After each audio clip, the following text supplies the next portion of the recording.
It's hard to believe we have reached the end of another Bible reading plan. It's our last day in Ephesians. I don't know what has stuck out to you as you've been reading. We would love to hear from you. Let us know in the comments. Send us an email. We want to know what this plan has meant for you. But one of the traditions for all of us here as we reach an end of a plan is just to share what it's meant to each one of us. So what are you sticking with as you finish this book? One of the things that's going to stick with me is just the way that Paul sees the world.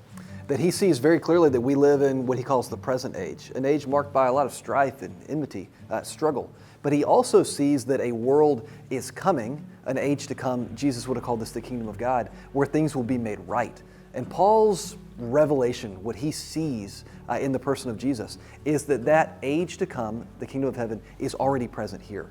That we can live in that world now. The reality of the present age is still here, but the reality of the world to come is still here also. And we can feel ourselves pulled back and forth. And what it means to be saved for Paul is to be pulled out of that old life by the grace of God into this new life as we trust in Jesus. So that's one of the things that's going to stick with me. Yeah, that's really good. Hannah, what about you? You know, sometimes when I stick around church and churchy folks for a long time, I start to wonder, does Jesus make any difference? And so as I've been reading through Ephesians this time, one of the ways I've been challenged is to consider the world Paul was speaking into. Well, I think there were a lot of things humans then had in common with humans today. It's faulty to assume their culture was just like ours, because in truth, ours has been unmistakably characterized by the very words Paul's written right here.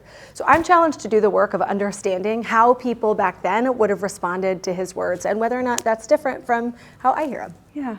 Elizabeth, what about you? I think what's sticking with me the most is the fact that it's both true as a past fact that we have put on the new self, we have a new identity, we have become a new person because of Jesus, and we also are given a present command to continually put on the new self and become more of who we have already been made to be. And so we have both the assurance of who you have been made to be, but also the call to keep stepping in to that new identity. Yeah.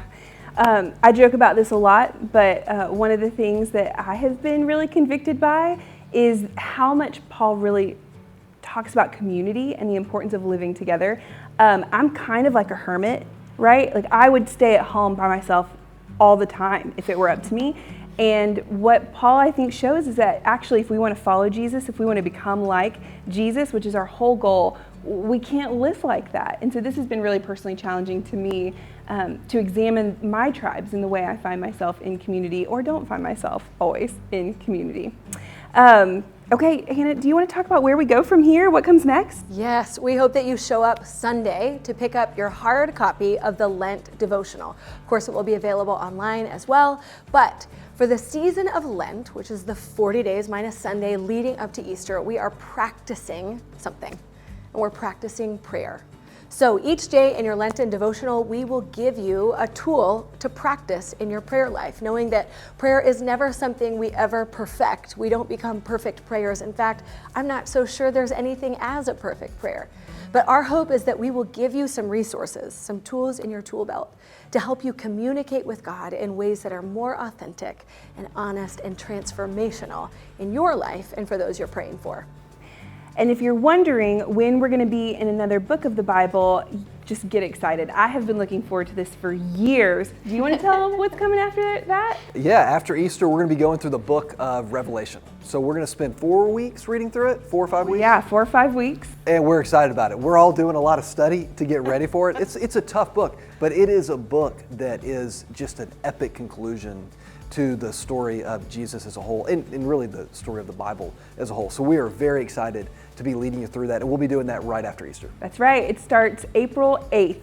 That's when we'll be back with videos on all of your feeds and on our website, and we are looking forward to both of these things. We hope that this has been a fruitful journey for you. We absolutely want to hear from you. So again, just send us an email and let us know what Ephesians has meant to you. And until Revelation, we'll see you then.